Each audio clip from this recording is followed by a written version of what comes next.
خسجبو خربي جبلا مالف جنان أتي نمن طويتو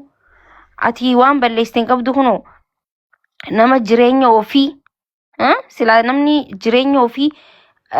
of dandoof jettee biyyaa baatee kun warra mana namaa keessa as teessee dalagataa jirta of jijjiiruudhaaf si galee biiftuutiyya rabbiin immoo ol si fuudha namni si arrabsee wanta biiftuu na amani wallahi namni si arrabsee wanta sirraa hir'isuu hin danda'u namni si arrabsullee boruutti sheenawa si galee ati nama hin xuuxu waan ta'eef namni si arrabsullee boruutti sheenawa bareeduutiyya ati nama sanii wajji bakka obsi waa hedduu obsitee as geessee beeloytee beeyta dhoobattee beeyta gaafa nyaata akka na himattee jirtaami gaafa beeloytee qabda gaafa nyaatiin qabda gaafa waan kiraa kafaltu dhabdee nama kadhattee kafalachuu turtee jira arra hunoo dalagattee damooza baatii takkaa dheengaddan fudhanne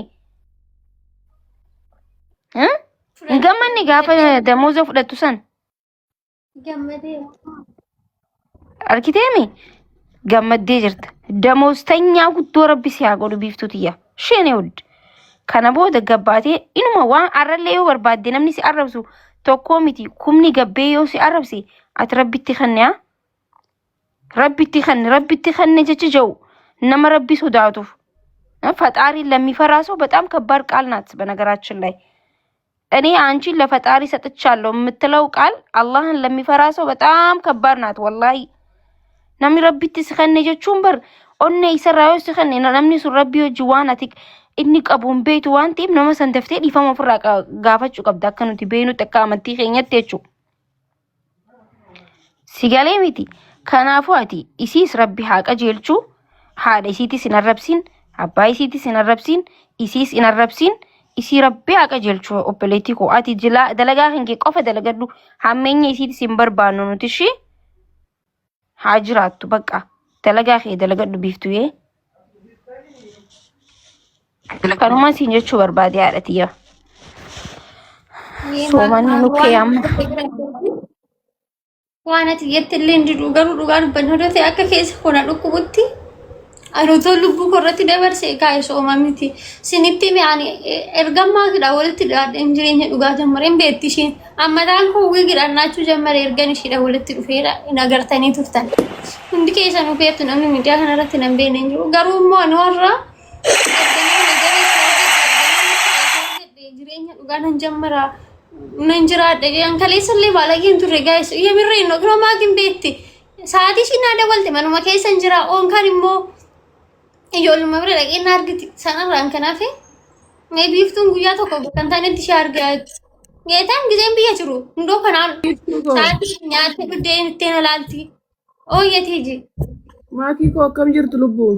way tiijee bagara binagaan kee bareeddutti akkam amiin giftii kee akkamatiin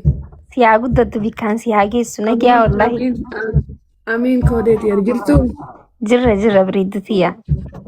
lubbuuti laali biiftuu koo gaafa ati jabduu taate qottoo sitti baay'atan gaafa ati lalistee guddatte kasimuruu sitti baay'atan kanan beektu atin amma hojiirra waan jirtuu fi hojii kanarraa si kuffisuuf waan baay'ee hojjeta namni atin immoo deebiin kenniniif ishee lubbuuto ishee anatu sitti malaan ani waan baay'ee keessan dabarse rakkoo amma jettu kana caalaan dabarse ani amma isaan akka atin waan ati bochuu waan beekaniif ilmoo si arrabsu waan ati jaalattu waan beekaniif haadha si arrabsu waan ati jaalattu waan beekaniif maatii kee tuquuni akka ati kuftuuf atin hoo deebii kennite kana caalaa daran maraattani ana yeroo tokko Dubaayitti yeroon akkatti mana maraacha wayii nama akka kan kee kanatti na gorsuun nabee namuma iyya wajjinan gadi bahee iyyaa wanti dhan hin taane hin jiru tiktokii koo gubanii na kuffisanii waan barbaadan narratti raawwatan maaliif otoo ngisee akka maakiin amma si gorsu haxilu nama na gorsu argadhe hin kufu ture kanaafuu ati maal gochuu qabdaa deebisin biiftu abbaan barbaade waan barbaade sinaa jedhu hamma namni sun mana san dhufee sin tuqiniin alatti homaa sin godhu afaaniin haadha keerras boodhoo situun ga'u afaan malee sis homaa sin godhu afaan malee ati maalii karoora kee hojii qofa komentii namaa sin dubbisin ishee lubbu waa'ee namaa sin dubbatiin nama waa'ee namaa sitti dubbate buusi ofirraa ati maaliif Komishinii qabda bar hojii kan kee oduu gurguratte. Hojii kee gurguradhu, hojii kee hojjedhu, kolfite badhu hin boo'in. Oromoo si bochisuuf bar hin boo'in abadaan. Imimmaa asirratti hin argin abbaan barbaade ijoolleen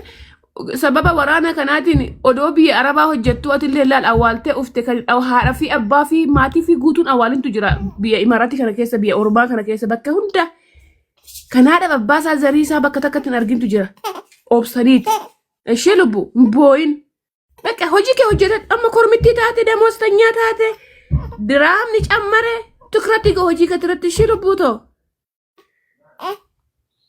Nama tokko wajjin hin haasa'in viidiyoo sin hojjetin laayivii namaati irrattis waan micoosanii hin dubbatin isiin ufumaa ofitti qaanofti ufumaa ofitti saalfatti boru waaqayyositu beeka waan naagootu jee hin boo'in ishee kanumas hin jechuu barbaade qaaliitiya obsi ishee haadhoto. Ati jibeetaan kana dura sati dhiise naan keessaan baane wanna kana keessa dhiise ati naan jettee naan kaza hin deemne boota sana. Ibnu ko ani ergan guyyaa sana deeme. Ammas is ammas tuffa hoo tuffatte bar ati jabduudha beektuudha bar ati qaroodha tuffatte waan tokko gisee tuffatte ati jabduun tokko si tuffadhu oosaan ufumaa isaatii xiqqaata namni suni yoo wajjin hin dubbatte immoo akka waan ati si jaalattee itti ilaalamu ishii. Tuffoo bakka maakiin akkatti si eegdu agartee obboleettiin ta'e akkatti si eegdu badii kee hin barbaaddu akkatti si jalaa maakiin eenyuun eegdi akkanatti obboleettii si eegdi obboleettii si caalaa si eegdi barbadiirraa argitee miti quuqama keen jaalattu laa bakka feetee uftee si laalti injoo isi goote kana galata jee maal irraa goota nama takka oromoon bidee tokko si jaalata bar maakiin qofti si hin taatu akkatti si eegdu agartee badii keetirraa jecha keetirraa imimmaan kee. Maakiin eenyu jala teessi tiktokii eenyu keessa seenti argitee beektaa? Warrannaan immoo eenyuuf bootaa kennitee beekti? Maakii caalaa arraffamte maalii taate deecha kana taate isii gadi bahee deebii namaa kennu kennitee beektaa argitee? Bakka baradhu sirraa deebii namaa gaafa kennitu ufumaaf xiqqaatta. Ishii nama takkaaf deebiin kennin hojii kee qofa. Ishii tiiti. Naa jiraadhu baga waaqayyoo nagaa sii kee. Dhugaa ijoollee hojjedhadheen sammuna kana hundi gaariidhaan turre sana maal rakkoon qabu hojuma hojjeta giiftiiti ati jabduudha. Ijoolleen Oromoo azala jirtan immoo jajjabeessaa gara biraattis bittanii irraa bitaa akkasiin guddattu godhaa hadaraa keessan wal guddisaa nama kun amaararraa waanuma agartanirraa hin bittanii gatii uummataatiin gurgurtu waan ta'eef jajjabeessaa jabaadhu jaanii irraa xalabadhaa seentanii hin goomsinaa. Seeran irraa bitadhaa seeran ajajadhaa seeran isinii fiddii hadaraa keessan namni haadha qabdan namni abbaa qabdan jajjabeessaa baqa waannan kennuu fi birrii osoo hin taane irraa bitadhaa